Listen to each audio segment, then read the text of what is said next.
Hi, everybody. Welcome to The Right Side with Doug Billings. Today on the program, Kevin Kietzman, mixing sports and politics. He's come up from Kansas City, Missouri. He's got a national audience, and he has got it going on with regards to how we save the republic from the Communist Socialist Party. I like his ideas. I like the challenges that he throws out. He loves Trump. He thinks there's a way forward for America, and we are rooted in the founders' intent for this nation. We are a covenant nation, and we are absolutely exceptional. American exceptionalism is real. Kevin Kietzman, he hosts a podcast called Kevin Kietzman Has Issues. Today, ladies and gentlemen, The Right Side with Doug Billings is upon you. Are you ready? Let's go. Hey everybody, my name is General Mike Flynn, and I'm here to do a big shout out for my great friend and one of the best in the business, Mr. Doug Billings. Right Side with Doug Billings, Right Side with Doug Billings. Doug is the future of the airwaves when it comes to independent broadcasters and podcasters. He is the new Rush Limbaugh. He's exactly what America needs right now, looking for honesty, looking for wisdom, looking for truth, looking for patriotism.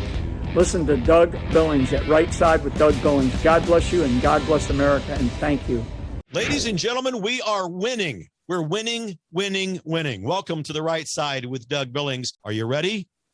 We are not liberal snowflakes who melt away in the face of tragedy, adversity, and challenge. We are a covenant nation under God, and His divine providence is not dead and it's not gone.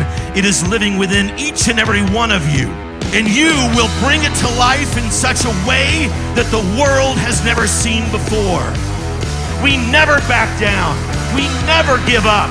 We march forward.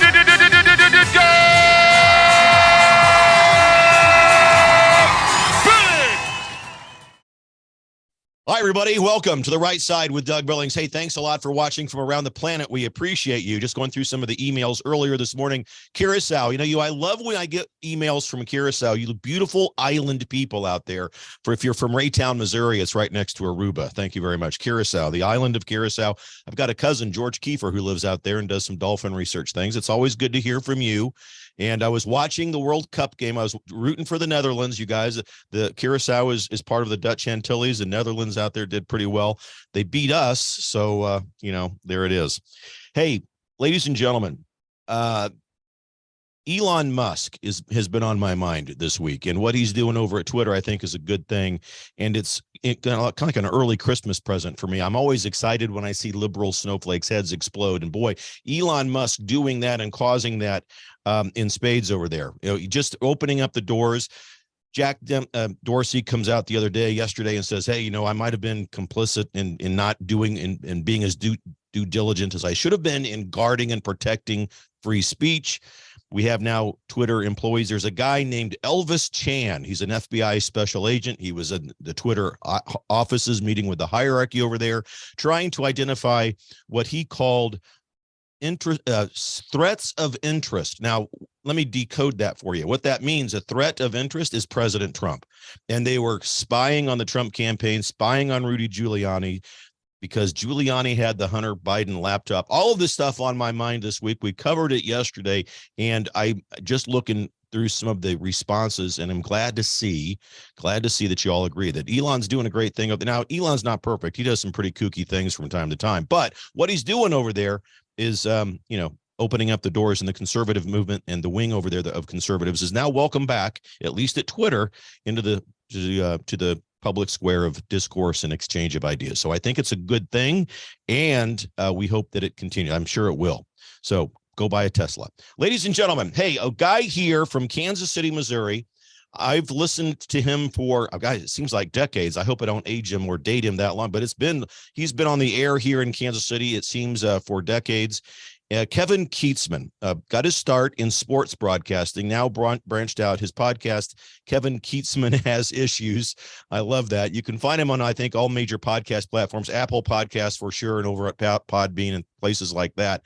Kevin Kietzman mixes sports with politics, and he's vastly popular. I tell you, he's an award-winning journalist, award-winning talk show host, nationally known, and here he is today.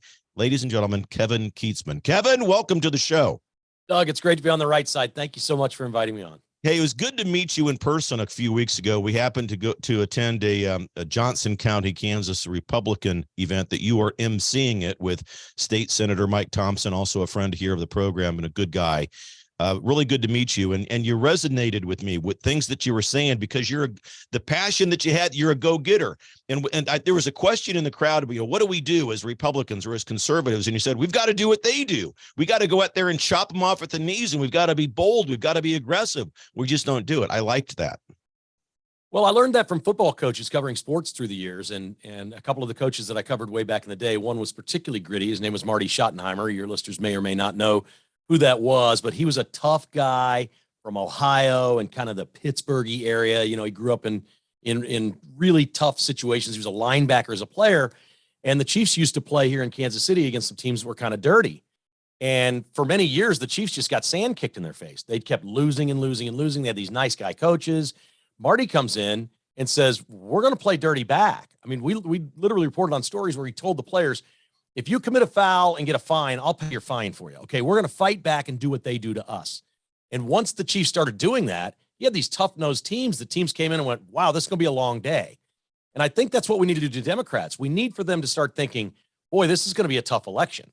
Because whatever it is that they're doing with the way they gather votes, with the way in some states they take 6 weeks or 8 weeks in advance of election day. And, you know, a lot of these people don't work, Doug. We know what they do. They're just out there volunteering or getting paid by George Soros or something. And they're going door to door and they're getting ballots and they're filling them out for people and they're collecting them. You can call it harvesting. We can call it whatever we want. It is illegal, I think, in my mind, a lot of what they do. But I don't know how you police it or stop it, especially when they're in control and don't want to police it or stop it. I think we need to learn how to do that. One of the things we have to do is if we're not going to change these COVID voting laws, we got to start voting a couple months early and go find people that we don't know if they're voting or not. Just, you know, mobilize a whole bunch of conservative people to go around in your neighborhood and say, are you voting? If not, here's an absentee ballot. Can we fill it out? I'll take it for you. I'll do it for you. And I know a lot of people think that's a crime, but until somebody's prosecuted for it, we got to start doing it. Yeah, playing the same game they play now. So that's interesting. Let me just bounce some things off of you. And ladies and gentlemen, just for the sake of you know me, Kevin and I met in person a few weeks ago. We chatted for about 5 or 6, maybe 10 minutes before we started talking today. There's no script here. Nobody knows what we're going to say. We're just kind of talking off the top of our heads as we always do. But so Kevin, because what you say, I hear you. But I'm torn because I've advocated for a return to election day. We have election month in this country. We've got to, I think that we need election day. Now, are you convinced that we're not going to be able to get back to that? I would love to have election day. I think it should be a national holiday. I think, and it used to be this way 20 years ago. I remember my kids would go off to college or whatever, and they would absentee vote. You had to have a real reason to send in an absentee ballot. If you were in the military, certainly you did it that way. If you were traveling on business and were literally going to be gone for a week or two and couldn't make it, then do it. But it all changed. And COVID, it took little baby steps for 10 or 15 years. And then COVID hit, and our side, the right side, right? We just threw our arms up and caved in and said, okay, whatever you need to do, everything in the name of COVID. COVID's been the biggest excuse for everything in this country. And it's going to take us years to come back from that because most of what we did during COVID hurt the country. And, I loved President Trump. I thought he did unbelievably great things. But I get so frustrated with really great Republican or conservative presidents who somehow flinch at the most important time. I thought George W. Bush was a really good president for about 6 years. In the last 2 years, he just caved. He was bailing out everything, spending money like a crazy liberal. In his last 2 years, for me, just kind of wrecked his record. I don't know what it is that happens. I know Trump was scared and he was worried about a reelection. If he'd been in his second term, I think COVID would have been way different in this country. I think he would have told them all no. He might have fired Fauci, brought in new people, said, we're not locking down anything. We're not doing any of this stuff. I think it could have been far different. But we have a tendency to do that. And we did that with the way we vote on elections. We just went along with whatever they came up with and said, well, they're the experts. They must know. Man, we can never defer to anyone. We need to always stick with what we believe in and what we do and what we know is right and say, no, we're hell-bent on this. We are not bending. Okay. We're not giving ground on any of this. And until we get the laws in certain states changed back to where it's one-day voting, we have to play by those rules. But I think we can do this simultaneously, Doug. I think we can work in those states to get the laws back where they need to be, but at the same time, play the game the way they play it. That's all I'm suggesting. I'm not saying caving on this. I think we should go to a 24-hour or maybe even a Sunday, Monday, a 2-day live voting. No excuses here. We give you Sunday to go vote, maybe a Sunday, Monday thing, 2 days live, and do a primetime show where all the elections are tabulated instantly. And on Monday night, we just declare the winners. Oh, I think that's a great idea. That's the first time I've heard that, a Sunday, Monday thing. That's got me thinking. Now, so to your point, I have said, and I'm again just getting your opinion on this. Since roughly 1938, believe it or not, because it's right before World War II, our involvement in World War II, our side, the conservative side, just was not and did not get involved at the local level of politics. The other side did. They began at that time to get involved, and they became activists. They took over education, the school board levels, local government, and then it rose up to the national level. We didn't. Now, we did great things. We went to the Great War. We won the war. We raised families. We developed commerce and capitalism.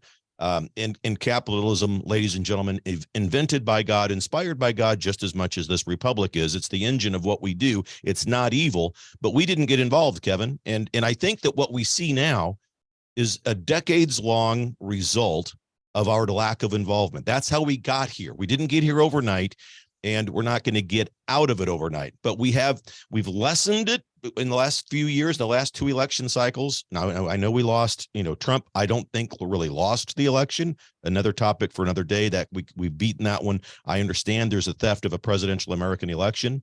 And when something is stolen from you, you want it back as quickly as possible. I get all of that. But because of our local involvement, and all this past midterm wasn't as good as we had hoped, we still had lots of victories, and we still, at the local level, had a great night. And that's where it's got to happen, in my opinion. What say you? Well, I think one of the things that they're really good at is playing the long game, and we have not been. I don't think it's instant gratification to become a city council member or be on your county commission or run for school board is not instant gratification. You don't go there and take your 2-year seat or your 4-year seat and say, okay, we're going to completely change the schools. I'm going to make a difference and get out of here. I think largely conservative Americans still see the country founded on the basic principle that those that represent us, okay, they only represent us for a short period of time. Then they come back and do what they do.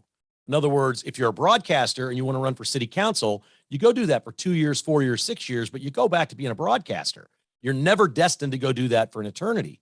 Democrats paved the way where we're going to play the long game. I mean, how long has Joe Biden been in Washington, D.C.? Exactly.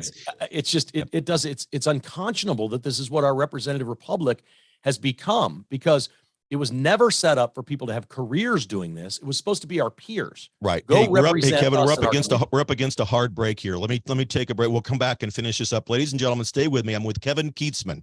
Kevin Kietzman Has Issues is the podcast. We'll be right back. The Right Side with Doug Billings. Hi, everybody. The day is over. Check it out.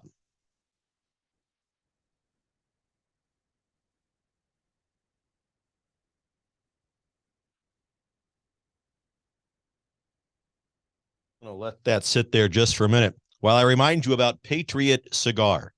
PatriotCigar.com, ladies and gentlemen. Promo code Doug for 15% off. And you guessed it right. Little smoked adult beverage over there. Smoked bourbon, to be precise. With my Patriot Cigar. Heck, it's 60 degrees outside. I'm going to sit on the deck and enjoy both of these items. PatriotCigar.com, promo code Doug. Go on to my website, dougbillings.us. Order a copy of my book, Remaking the American Political System. Enjoy a cigar. I know you ladies enjoy them too from time to time. Maybe not all of you, but some of you do. A drink, a book, and a cigar. Find out on the website how you can join me on my deck for a cigar. PatriotCigar.com, ladies and gentlemen.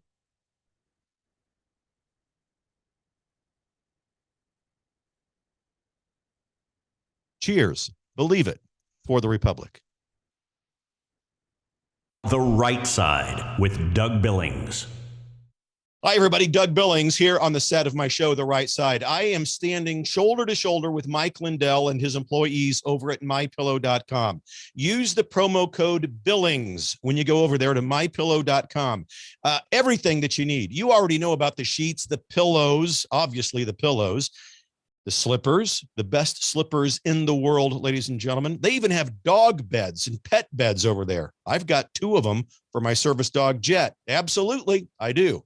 MyPillow.com. Stand shoulder to shoulder with me and Mike Lindell as we support his employees as he endeavors to become one of the refounders, if you will, one of the refounding fathers of our republic.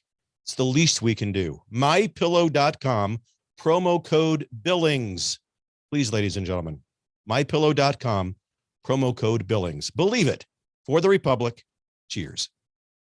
All right. Hi, everybody. Welcome back to The Right Side with Doug Billings, where it's obvious liberals are intellectually immature, and we love to point that out. Today, doing that with the help of Kevin Kietzman. Kevin, we're before the break talking about the decades-long process that we've experienced in what I call the communist-socialist takeover of this republic. And you were talking about Biden being in politics for a lifetime, and how we need to, how we as conservatives erode their majority, their rule. How do we get the republic back? And local involvement, and to your point, nobody enjoys, I don't think, maybe some people do. It's awfully difficult to come home after a long day of work, for example, and go to a 3-hour school board meeting. But that's what it's going to take. And on this show, we call that determined patriotism. It's the hard work of it all. It's getting involved. And you were talking about local involvement, running for office, et cetera, and about how we might get back and take control again from the Communist Socialist Party. Go ahead. I've really felt like my whole life that the biggest threats to America, whether it's nationally or locally, have been people that are willing to play the long game. Now, this would be controversial. I'm not trying to compare Democrats to terrorists, okay? Although there's a terrorist element to that party. We know about Antifa and BLM and some of the other factions that, relate with that party. But we've always talked for years, like openly in America, Americans would agree, our biggest enemies, whether it was the Nazis or whether it's terrorists, they're willing to play the long game and take decades to build up to bring America down. This is what Democrats are doing right now. They're taking their sweet time. They're not afraid of this. One of the classic examples of how patient they are and how important winning elections is for them was Roe versus Wade. This was not law. This was not something that Congress passed. Americans didn't agree with their representatives to pass a law about abortion. It just became practical through Roe v. Wade. And the Democrats never once tried to pass a law.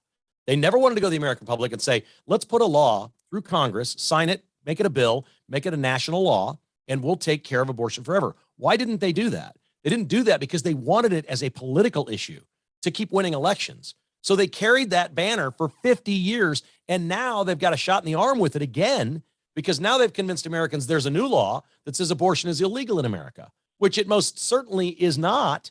And nobody really knows what the court ruling was during Dobbs, from the Dobbs decision. Nobody really knows. But the Democrats paint that and say they do not want this issue to go away. Okay, if you think Democrats want abortion to be legal, that's wrong. This is an example of how they want to play the long game.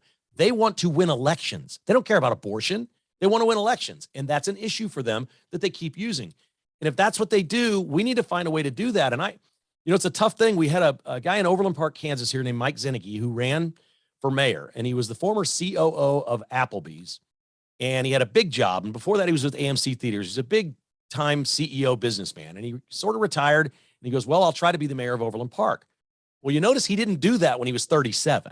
Okay, he didn't want to make a life of that. He was busy with his business, making money, raising his family, and doing all those things. Then when he's done, he goes, oh, now I'll run for mayor and maybe do my part. I love the guy. I supported him, and we had him on the podcast and tried to get him elected. But you got to understand what the other side's doing. They give up jobs at law firms, making a lot of money, and go, I don't care. I got to get into politics and advance the ball, move it down the field. And, I hate for Republicans to get into politics for a lifetime, but it's as weird as it sounds. It's kind of what we need, because, again, it's what they're doing.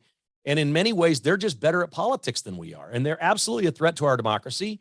Everything they say about us is what they're doing. When they use the term threat to a democracy, that's what they are. They want to change America away from what she's always been. This is a great country. American exceptionalism is real. They want to take it away because they just want to be in complete charge. They're completely agree with you. I mean, the change, although it's decades in the making, was accelerated under President Obama, in my opinion. He came along, he was out front, and for the first time in our republic's history, an American president says we've got to fundamentally transform America. Now, Kevin, I believe that our founding documents are inspired by God and written by men. I really do believe that. I think that we are an exceptional nation. American exceptionalism is real.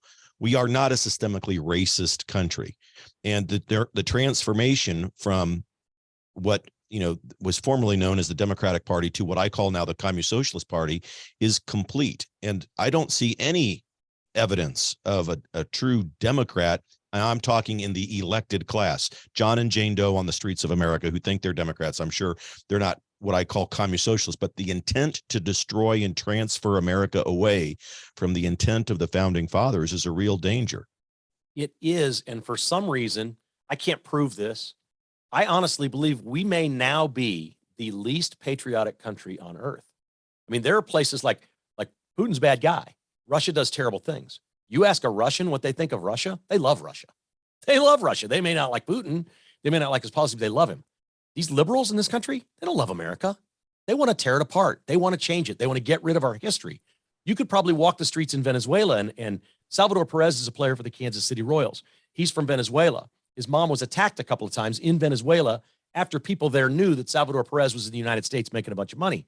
He had to get a bunch of security for her. It's not safe, okay? They don't like the communists running Venezuela. They're not happy with where it's going. He has had to work a lifetime to get her to move to the U.S. because she loves Venezuela so much. She doesn't want to leave. She loves her country. She doesn't like the people that run it. That's not what we have here, okay? We have people that hate America and love the liberals running it because they know the goal is to completely change what America is and get rid of all our history. They have been taught in our schools that we are evil, that we have done terrible things for hundreds of years, and we don't deserve to be exceptional, that we shouldn't aspire to be exceptional. We should be like everyone else, and we should pay the price, and we should pay for everyone else's troubles around the world. This is just unhinged. I can't imagine that. I can't think of another country on earth where this would be possible. I just don't even, I can't even imagine a place where people don't love their own country.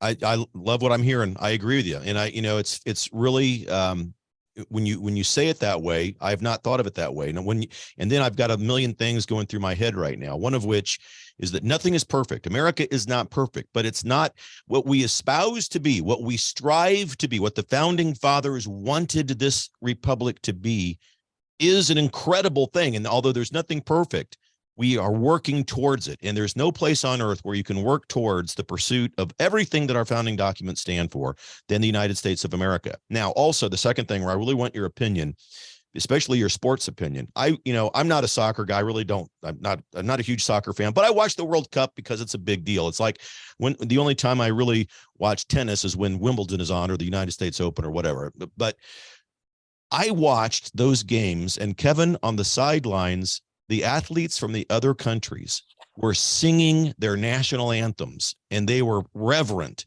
And how many football teams, the Kaepernicks and the kneeling and all of that, you're right. There's a difference. And I was really inspired by the other countries' display of patriotism and was hoping. I long for a day when I'm watching the Chiefs game where I'll see those guys with their hands on their heart singing the damn national anthem. It would be cool to have that again. We used to have professional athletes in this country leave playing sports to go fight in wars. Yeah. I mean, we've come from that to now they want to turn their back and kneel or not come out for the national anthem or whatever. And it isn't like the Iranian soccer team this year. Okay. They had one where they didn't sing the anthem, and you could tell that they've got things in Iran that they're protesting. Again, it's not about Iran. It's not about Iran's history. It's not about what Iran's been. It's about persecution today.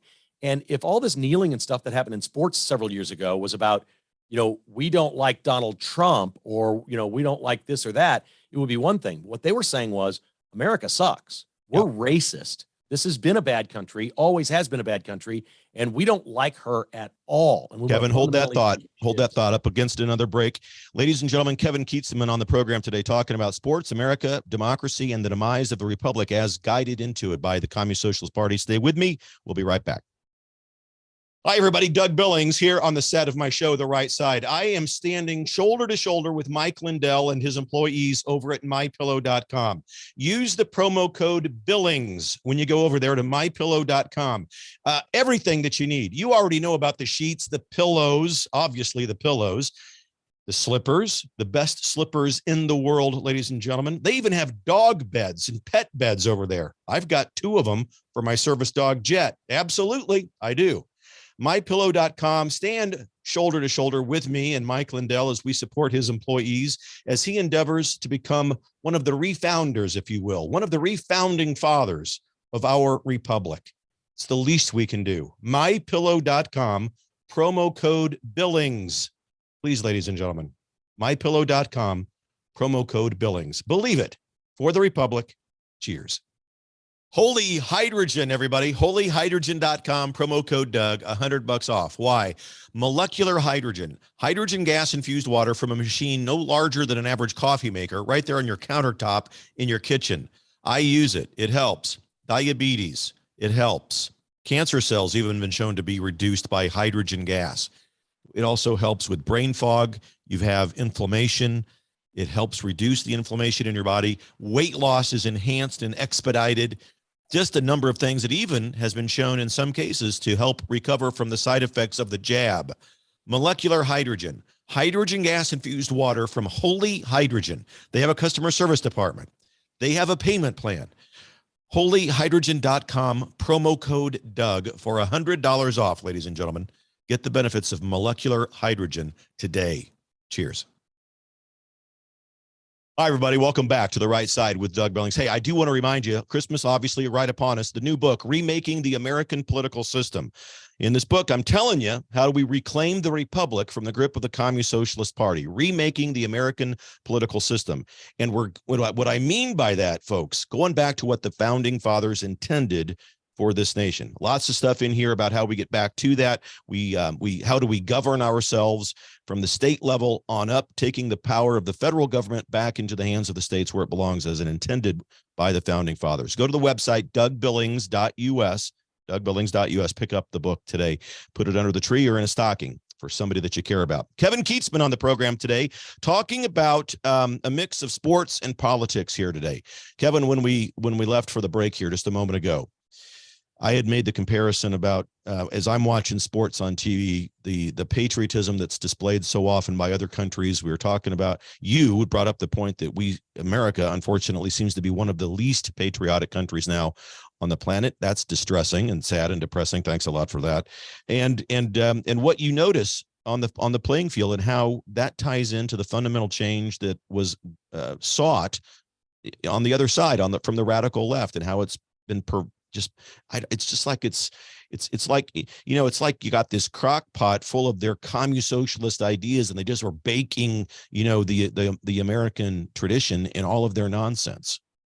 They want to distract Americans. They want Americans thinking about other things. If you're going to think about anything, they want you to think that our history is evil and awful. But they'd really rather you just be looking at your TikTok videos, playing Candy Crush on your phone, going to work or not going to work, collect your government check, doesn't really matter. Just don't pay attention to what's going on here. We've got this. We'll take care of you in the end. COVID comes along, here's a couple of checks. We'll take care of you. We got a vaccine, it's free. Everything that goes wrong in your life, we can fix. We'll take care of all of it for you. It's a huge difference. Conservatives know that's not true. Conservatives know, I got to go take care of myself. This is a great country that provides opportunity, but it guarantees me nothing. And it really shouldn't guarantee me anything. I get to go be me, you get to go be you, and that's that. And the Democrats don't want any part of that. They just want to convince and immobilize, I think is the word to use, immobilize the population of this country into being lazy and somebody that just relies on the government, or believes, even worse, believes that the government will fix their problems. And we've got millions and millions of Democrat voters that think the government will fix their problems. And I don't know anybody. I've never met a person yet that had problems in their life and the government fixed it. You just hit on something, the part of what the Holy Grail is here in the problem, and that is under the umbrella of entitlements. The entitlement culture in this country. I mean, and just in recent history, during this last election, we have Administrator Biden, I never call him president, Administrator Biden, who promises millions of people throughout the country, don't worry, I'm going to pay your student debt. Now, never mind that it's illegal and unconstitutional, but he makes this promise to buy votes. And the whole, my theory about the entitlement class in this country is that the Communist Socialist Party will tell you, we're building up human dignity. It's human rights. It's social justice. And when you hear social justice, that's a red flag for social injustice. And what they do when they give you entitlements, they don't build up human dignity. They rob people from their human dignity. What say you? They keep you down. That's exactly right. They keep you down. They keep you at a level where your human instinct is, I've got shelter, I've got food. if I get sick, they're going to pay my medical bills. And every now and then I get a check in the mail here. I've got enough. Okay. They just stifle with so many Americans the intuition that we have as human beings to go excel, to be great, whether it was originally a caveman building a fire and, wanting to stay warm or cook food or do whatever. All the great inventions, all the great ingenuity in the United States, our American exceptionalism is rooted in people that said there's something better out there and I'm going to go find it and get to it. But our government is in a mode now where they want to keep people down to a level just above the poverty level and say, I've got you. We're taking care of you. Just keep voting for us and you'll always be okay. And unfortunately, with some people, if they've got a roof over their head and food on their table, that's enough. I just think that's a terrible way to live. I just think there's more to life than that, whether you need to find it through Jesus Christ in your church, or whether you need to find it in some other calling that you have, or business or leadership for young people, education, whatever it may be. There's more important pursuits. We're human beings, especially in this country. We are better than just a roof over our head and food on our table. And we've got to convince Americans that that is not good enough. And that's all this government's ever going to give you. We as conservatives, Kevin, I think we're the party of God. We're the party of life. We're the party of liberty and happiness and the pursuit of it. We're the party of success, of hard work. Now, I know that there will always be people out there who are lazy, who don't want to work. I get it. That's human. That's the human condition. We will never be able to solve that problem. There will always be poor among us. We are the ones, though, that can only claim alignment with the founding fathers. I do not believe that the left today, the Communist Socialist Party, whatever people out there want to call them, that's for me, Communist Socialism. I don't think they can rightly claim any alignment at all with the founding fathers of this country. And I want to ask you what you think about that primarily, and then also how do you account for what appears to be in the last midterm election, when we look at the chaos that's been thrust upon us by this Communist Socialist Party, and especially at the border, because I'm going to tie that into what we're talking about now, and that is human dignity. Again, the Communist Socialist Party will say, let them in, let everybody in down there at the border. We don't need to screen or vet because, that demeans people, that robs people of their human dignity. Let them all in. When in the opposite is true, Kevin. Again, the suffering, not to mention the fact that people are coming over here that want to do us harm, all of that. First of all, do you agree with us and our alignment as conservatives with the foundational principles of this republic, and the other side does not? And then let's continue on about the chaos, the border, human dignity, and et cetera.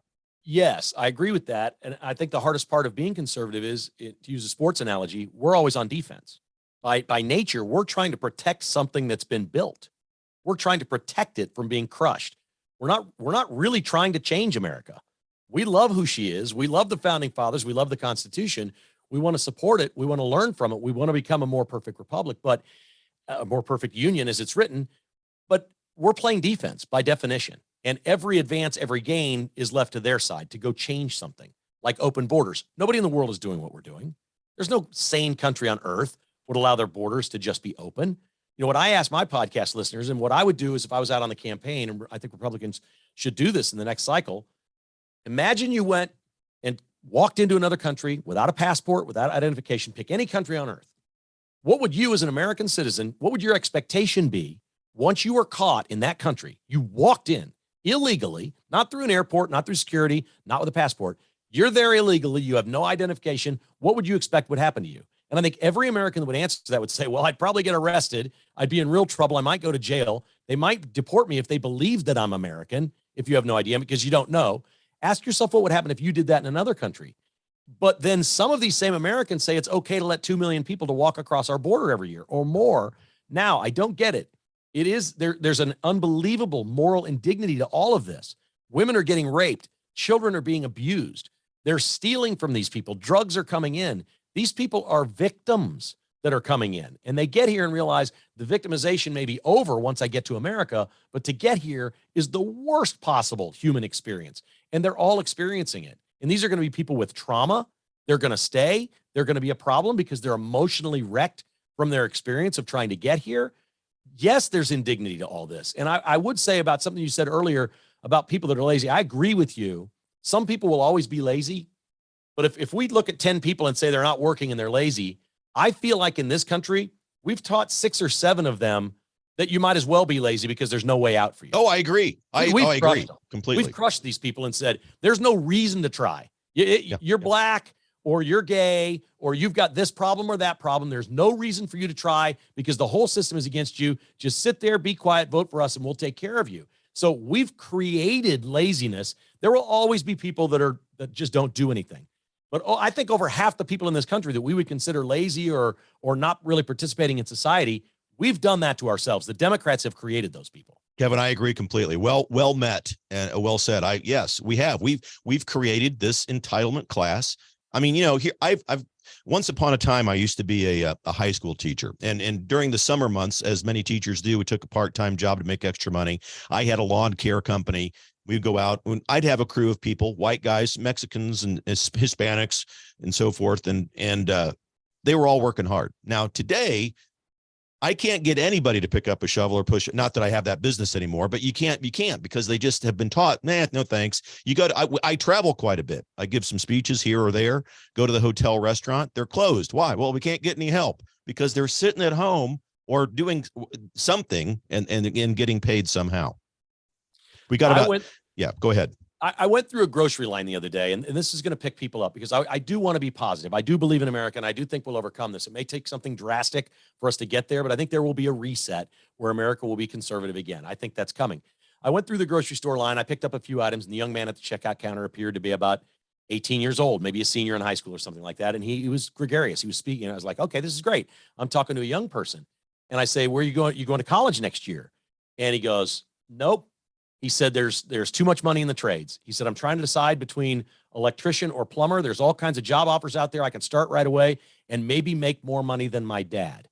And I said, good golly, can I give you a hug?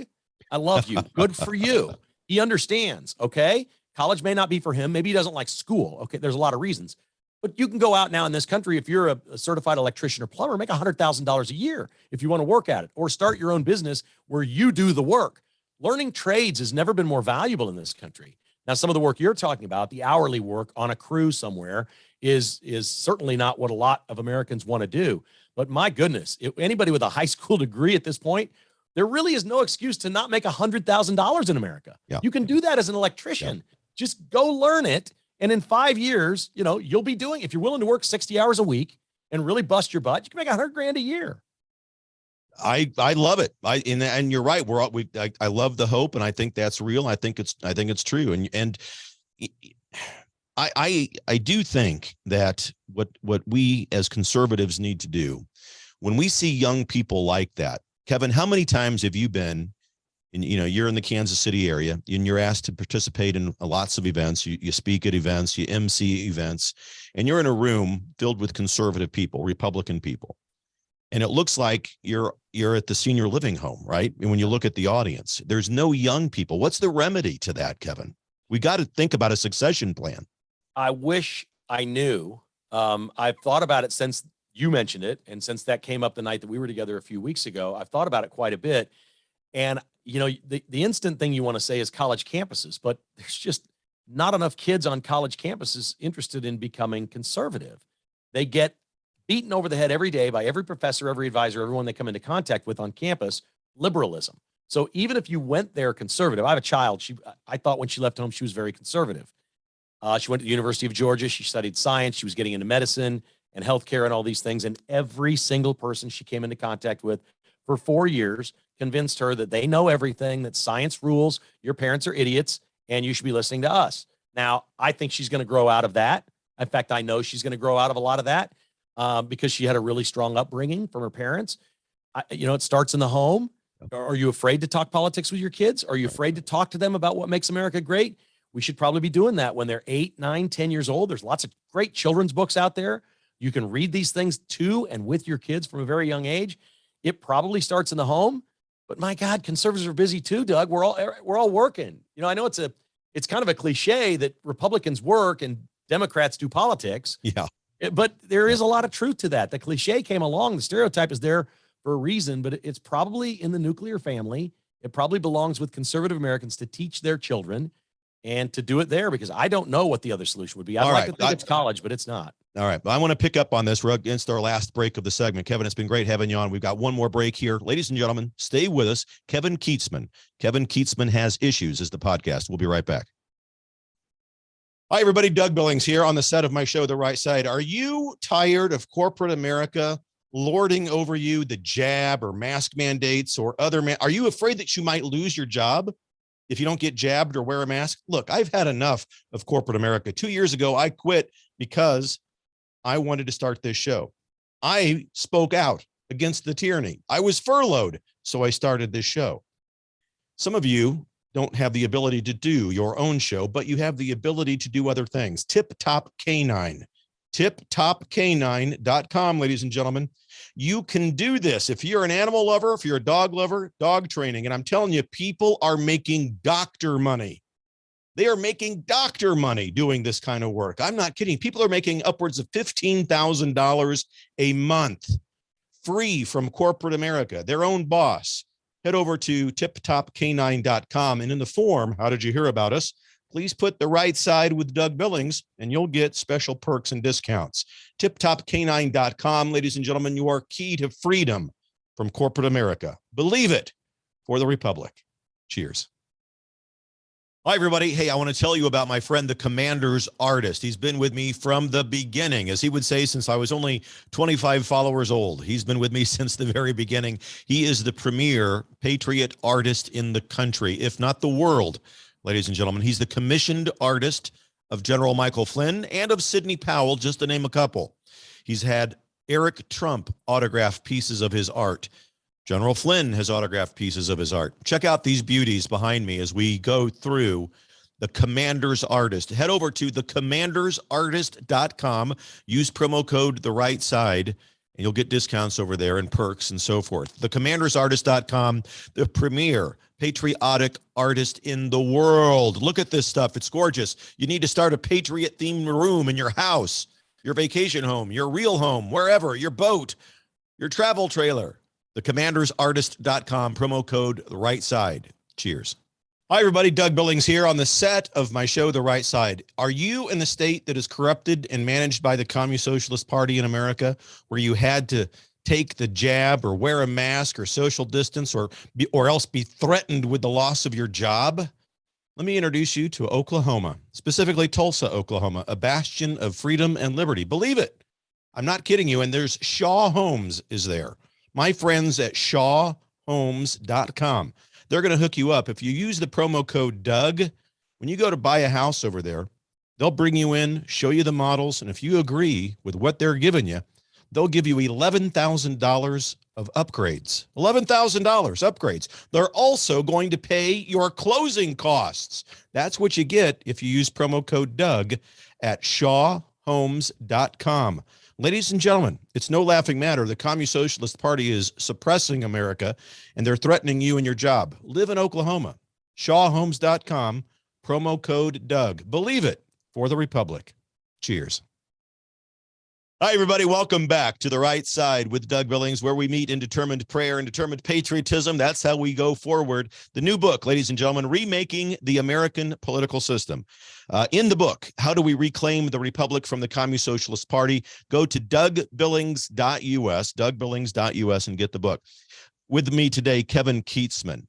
Kevin, shameless plug for the book, but since we're talking about the youth in our country, in the book, I talk about a way that I think we should discuss. As conservatives, we should discuss the youth of this country. How do we reclaim them? How do we get them back? And to your point, I agree. On the college campuses, you got people like Charlie Kirk and Ben Shapiro who go on these tours and they go to hit college campuses and so forth. And God bless them. Charlie and Ben are young men. They're out there doing the thing, and they're trying to develop that succession plan of conservatism. In the book, I talk about something that I'd like to get your opinion on, and that is compulsory military service for high school graduates or people between the ages of 18 and 20. And, the military, compulsory military service. Now, when some people hear that, they go, what? But to your point also about trades, go into the military, learn a trade, learn a love of country, of the flag, of our military. And then if you want to, make a career out of it. But if you don't, come out. And if you come out with an honorable discharge, etc., you'll have access to things like the GI Bill and other military benefits and so forth. But learn a trade, go in there, compulsory military service, one way to reclaim the youth from this country. What do you think? And this would be for everyone? Everybody.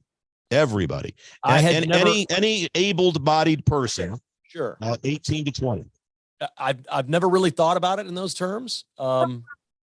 It clearly would work. It would achieve your goal. I don't think there's any question that there would be tremendous benefits, but are we then at that point saying, well, we're not a free country. We're making you do something, or we have this that you need to do.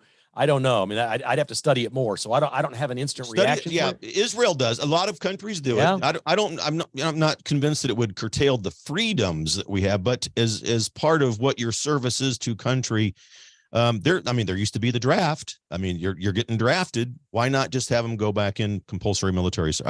Food for thought, but I think it's a way that we begin to establish a foothold in reclaiming youth in the country. I'm not saying that there wouldn't be massive resistance from certain elements of the left and perhaps even within the conservative movement, but food for thought. I think drastic times call for drastic measures. Well, we're right on the edge of them. We're right here. I mean, we have to follow the next couple of election cycles, but we are here. I mean, we've experienced this the last 2 years, and America can't withstand this. I mean, it's going to be a uniparty. It's going to be one party if this keeps going. I mean, they're bringing votes across the border. They want to make Puerto Rico a state. They just introduced that this week. Yes, we want to make Washington, D.C. a state. We know what this is all about. Then Guam is probably next. That would be 6 liberal senators from those 3 places. So we know what it is that they're up to. They really don't care about Puerto Rico. They just want their votes in D.C. to run the country. So, I mean, there's a lot in play. You mentioned Charlie Kirk and Ben Shapiro and the great things they're doing on college campuses. I don't think they're going to ever really reach the masses, but I credit those guys. I think what they're doing, I think they might be inspiring and growing some great leaders that are going to take care of us when we're old men, Doug. Good. Really make us feel good about some of the next wave of leaders and politicians that we see come up in this country. And maybe Ron DeSantis is part of that. You know, he's in his 40s. He's actually younger than he looks in many ways. Maybe we're there. You know, there's never been a Republican president in my life younger than me. I'm 58. Yep. I think I'm ready for one. I want to see the next generation of leaders. Now, I firmly believe the best thing that could happen for America would be for Trump to win in 24 and have 4 years unfettered, no reelection. He'd have both middle fingers up to everybody, like he wouldn't have to do interviews, pay attention to the left, clean the federal government out. I think he would absolutely just set a blowtorch to it and set fire to the federal government as we know it. That would be the best thing. My concern is, can he get there versus can DeSantis or someone else get there? And I think we'll have to study that over the next year or a little more before the primaries start happening. But there is no doubt the greatest thing that could happen for America today. If you told me 100% if Trump runs, he wins, that would be the best thing. It would be scorched earth behind that guy. It would be so good for us. I love Trump. I think he's the most substantial, best president this republic has had, given what we're going through. And you're right. I like DeSantis. Now here's the thing. I've had the opportunity to meet with President Trump 3 times, and I've asked him about DeSantis, and Trump in his own way, I don't think there's this big rift between them personally. I don't get that from him when I talk to him. I don't think it's strategically smart for Trump to pick DeSantis as his vice president. I would love that. I think they would be invincible, but we need Florida's electoral votes. And the people out there think, well, you can't be from the same state and have a vice president. Yes, you can. Yes, you can. But you would forfeit the electoral votes of what the vice president would bring you. So you got to be strategic. But we're after 4 more years. I think Trump would be outstanding. And yes, Trump would be giving him both middle fingers, and he knows the game now. He knows what to expect. He would come in running full force, and he would do great things. I think when I talk to him, what I tell him, I say, your Achilles heel was your inner circle, man. You've got too many people that are disloyal, and you've got to figure out how to vet that and make that happen. I think he was asking, not when I was there, he was asking about the vaccine. How come when I go to my rallies, I get booed when I talk about the vaccine? And it's hard to imagine that he's that isolated, that he wouldn't have heard why the vaccine would be something that people are worried about. And so he was told, and he hasn't mentioned the vaccine since. So he's shouldn't. receptive. And I think what we need is 4 years with him, and then DeSantis or whomever. And after those 4 years, maybe it's DeSantis's turn, and we get 8 years with him. And then by that time, who knows? Maybe it's Vice President Kerry Lake or whomever. But I like what you're thinking about Trump. That would be great. I don't know what DeSantis is looking at in polling. There was a Wall Street Journal poll out this week that shows DeSantis ahead of Trump. I don't believe that. Well, I think that the mainstream media and certain elements of the Republican Party, the rhino culture, McConnell and others who are not aligned with Trump, I said the MCs, McConnell, McCarthy, and McDaniel, they've got to go. We've got to get rid of those three, among others. Mitt Romney, give me a break. But they're trying to purposefully, put Trump and DeSantis against each other and try to convince the American people that the time of Trump is over. But go ahead. We've got a few minutes left. I do feel, okay, again, I'm not an insider. I don't have any information or any facts to back this up. This is my personal feeling. I feel like right now, Ron DeSantis would have a way better chance of beating Joe Biden than Donald Trump. I just do. And I think a lot of Republicans or conservatives think that. Now, I don't want anybody to think of me as a rhino. That's not a rhino in me. I've got no ill will toward Trump whatsoever. Again, I can't state this loudly enough. The best thing for America would be 4 years of Donald Trump unfettered to just clean out the federal government, the Department of Justice, all of the people that have worked there their whole lives, maybe even get in a situation where we could pass a law. Is there any reason we couldn't pass a law that say you can only work for the federal government for 10 years? And then you got to find something in the private sector. These people should be turning over too, not just politicians. Anthony Fauci is the poster child for why nobody should ever be able to work for the federal government more than 10 years unless you want to go run for office. You want to leave your federal cushy job and go run for office and get back in DC? Go for it. We should have laws on this stuff. I mean, we've created, it's its own economy. Apple's the largest company in the world. But it's not. The United States federal government is the largest company in the world, and it's millions of employees. And it's outrageous that we've let it become this. Well, and it needs turnover. It needs scorched earth, and Trump would do that. If Elon Musk can fire 80% of Twitter staff and have Twitter run even better now today, then certainly the federal government can look at that example. I mean, could we not fix everything fiscally if we just froze the budget for like 5 years? Well, on that point, Rand Paul came out yesterday and says the Republican Party has been emancipated by this fiscal dilemma. Hardly any. I think Rand Paul counted there's 4 or 5 of them that actually vote fiscally responsibly.